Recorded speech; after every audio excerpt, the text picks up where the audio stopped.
السلام عليكم. الاغلبيه دايرين في بالهم باللي كي يخدم بزاف راح يترقى وينجح ويحبوه المدراء تاعو في العمل. صح، بصح بكري ماشي ضروري بكل بساطه، لان المعطيات تغيرت للاسف الشديد. اللي يترقى ويحصل على المناصب الانسان الشيات اللي يعرف يضرب البروصه مليح، ولعل وعسى كلكم شفتوا هذاك الانسان اللي يكون بسم الله ما شاء الله كيما الماشينه، يجي بكري يخدم بلا توقف، يخدم خدمه مليحه ونقيه ومنظمه ويزيد من عنده باش تنجح المؤسسه، ويزيد يخرج الروطار ودائما متاح للمدراء تاعو. وهذا الانسان بالضبط لن يتم تقديره وما يزيدش الراتب تاعو ولن يتم ترقيته للاسف الشديد. وصدقوني هذا الشيء اللي مريت عليه انا شخصيا في بعض الشركات اللي خدمت فيهم من قبل. كي كنت صغير وساذج صراحه كنت موظف تقليدي، بزاف ناس جاوا من بعدي وترقاو وطلعوا في المراتب والرواتب والمناصب، وانا لعبتها زعما انسان محترم وجنتلمان ماشي مشكل. بصح الشركه الاخيره اللي خدمت فيها وحسب الخبرات اللي كانوا عندي كامل من قبل بدلت العقليه تماما، ولقيت باللي كاين ضوابط اخرى باش تنجح مع هذا النوع من المؤسسات. واول نقطه بديت بها على بركه الله، ما كنتش مخلص مع المدير تاعي اطلاقا. نحيت حاجه يسميوها الاخلاص والوفاء والدساره. نخدم خدمتي بما يرضي الله سبحانه عز وجل،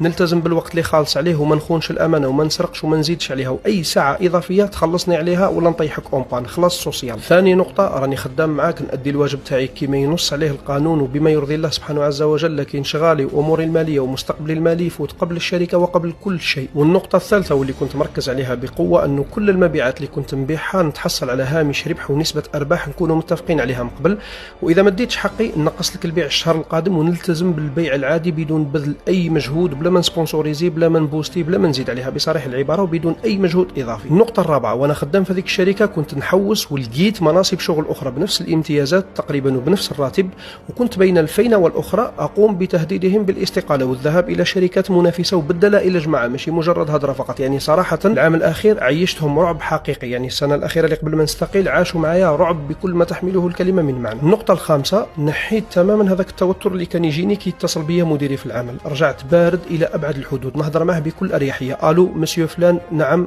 وي، نو، كلمه ايه تقضي، كلمه لا لا تقضي. اذا تفهمنا اللهم بارك، اذا ما تفهمناش وصارت مناوشات الرزاق ربي سبحانه، ما تعيني ما نعيي. والله العلي العظيم ارتحت واحد الراحه كبيره صراحه. التعامل اللي خلاهم يرجعوا لمكانتهم الحقيقيه والطبيعيه ولاو يتعاملوا معي بحذر شديد. وتاكدوا خوتي، اي شخص تذل روحك ليه بزاف او تكون متاح ليه بزاف راح يعيشك في جحيم حقيقي، ويعتقد انك ما عندكش البديل ويرجع يمشي كما يحب هو. ولهذا السبب تحديدا جات المقوله تاع اذا اكرمت الكريم ملكته واذا اكرمت اللئيم تمرد. ونكرر ونقول اخوتي، هذا ماشي تحريض والعياذ بالله، هذه مشاركه للشيء اللي مر عليا شخصيا وراني ننصح فيه بزاف ناس.